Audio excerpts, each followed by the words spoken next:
YCP నేతలకు YCP నాయకులకు ఏమాత్రం కూడా సెన్స్ ఉండదు అనే దానికి మరొకసారి బెస్ట్ ఎగ్జాంపుల్ కనిపించింది అంటూ ఇటు కూటమి తరపున్న వాళ్ళు చాలా మంది కూడా మాట్లాడుతూ ఉన్నారు. అయితే రష్మి గౌతమ్ గారి విషయంలో ఏదైతే ఇష్యూ జరుగుతుందో వైసీపీ నాయకులు అందరూ కూడా తనని విమర్శిస్తూ మాట్లాడుతూ ఉన్నారు. రష్మి గౌతమ్ని టార్గెట్ చేస్తూ మాట్లాడుతున్నారు. అసలు ఎందుకు తనని టార్గెట్ చేస్తున్నారు, తన గురించి మాట్లాడుతున్నారంటే రీసెంట్గా ట్విట్టర్లో ఒక పోస్ట్ పెట్టింది రష్మి గౌతమ్.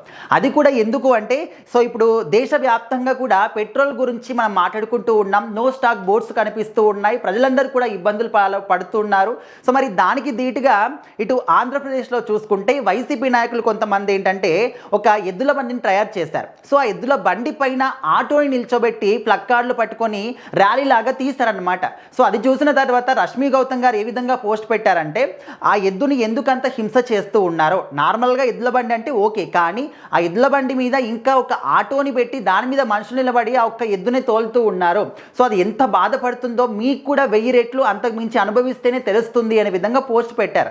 సో దానికి ఒక వ్యక్తి ఎవరు వైసీపీ పర్సన్ ఎవరైతే ఉన్నారో ప్రదీప్ చింత అనే వ్యక్తి, ఆ పర్సన్ ఒక ట్రోలింగ్ చేశారనమాట. ఒక రకంగా రష్మి గౌతమ్ని విమర్శిస్తూ తనని టార్గెట్ చేస్తూ రాజకీయ పరంగా తనని చాలా అంటే కొంచెం హింసిస్తూ మాట్లాడడం జరిగిందనమాట. ఏ విధంగా అంటే, అమ్మ రష్మి గౌతమ్ నువ్వు ఏదో రాజకీయాల పరంగా మాట్లాడుతున్నా అని చెప్పేసి ఏదో గొప్పగా ఫీల్ అవుతూ ఉన్నావు, మరి జబర్దస్త్ షోలో నాగబాబు గారు జడ్జిగా ఉన్నారు కాబట్టి ఆయన అండ చూసుకొని ఈ విధంగా వాళ్ళకి సపోర్ట్గా మాట్లాడుతున్నావా, రాజకీయాల గురించి నీకెందుకమ్మా, నీ పని నువ్వు చూసుకో అనే విధంగా ఇండైరెక్ట్గా ఇలాంటివన్నీ కూడా నీకెందుకు రాజకీయాలు, నీ పనేదో నువ్వు చేసుకో అనే విధంగా చాలా ఒక అంటే మనము దాన్ని ఏ విధంగా తీసుకుంటాం అనేది మీకే వదిలేస్తున్నాను. సో ఆ విధంగా మాట్లాడడం జరిగిందనమాట.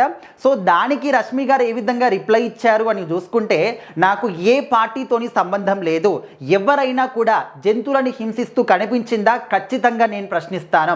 అండ్ ఈ విధంగా ఇలాంటి విమర్శలు నాకేమి కొత్త కాదు, చాలా సందర్భాల్లో చాలామంది కూడా విమర్శించారు, నాకు నెగిటివ్గా మాట్లాడారు, అయినప్పటికీ కూడా నేను భయపడాను. ఈవెన్ నన్ను ఏమైనా చేసినా కూడా నేను ఖచ్చితంగా మూగజీవాల పట్లనే మాట్లాడతాను, వాటి గురించి నా గొంతు ఖచ్చితంగా విడిపిస్తాను అనే విధంగా రష్మి గారు చెప్పారు. అండ్ గతంలో కూడా జంతు బలులు చేస్తున్నప్పుడు ఈవెన్ అమ్మవారి టెంపుల్స్ దగ్గర జంతు బలుల గురించి కూడా నేను మాట్లాడాను. అదేవిధంగా గజమాల గురించి కూడా, ఆ ఏనుగుని హింసించడం గురించి, దాని గురించి కూడా నేను మాట్లాడాను. కనీసం మీరున్నటువంటి ఆ పోస్ట్ ఏదైతే ఉందో అన్నీ తెలుసుకున్న తర్వాత, అన్నీ చూసిన తర్వాత మాట్లాడాలి. కానీ మీకు ఆ మాత్రం కూడా తెలియకుండా ఒకవేళ మీరు నా సోషల్ మీడియా అకౌంట్ అంతా కూడా ఓపెన్ చేసి అన్నీ కూడా చూసి ఆ తర్వాత మాట్లాడుంటే ఓకే, నేను ఒప్పుకునేవాడిని. కాకపోతే జస్ట్ ఈ యొక్క పోస్టును చూసి మీ గురించి మాట్లాడను అని చెప్పేసి మీరు మాట్లాడుతున్నారా తప్ప ప్రజల గురించి ఎవరైనా మాట్లాడుతున్నారా? సో నా సోషల్ మీడియా అకౌంట్ ఓపెన్ చేస్తే చాలా సందర్భాల్లో నేను మాట్లాడిన వీడియోస్ ఉన్నాయి. సో ఆ పార్టీకి ఈ మతానికి, ఆ పార్టీకి ఏ పార్టీకి ఈ మతానికి సపోర్ట్ ఈ విధంగా ఏది కూడా ఉండదు. ఎవరైనా ఒక్కటే, ఎవరైనా కూడా జంతువుల గురించి విమర్శ అంటే వాటిని ఇబ్బంది పెడుతూ కనిపించిందా ఖచ్చితంగా నేను మాట్లాడతాను, ఖచ్చితంగా నా గలం వినిపిస్తాను అనే విధంగా రష్మి గౌతమ్ గారు రిప్లై ఇవ్వడం జరిగిందనమాట.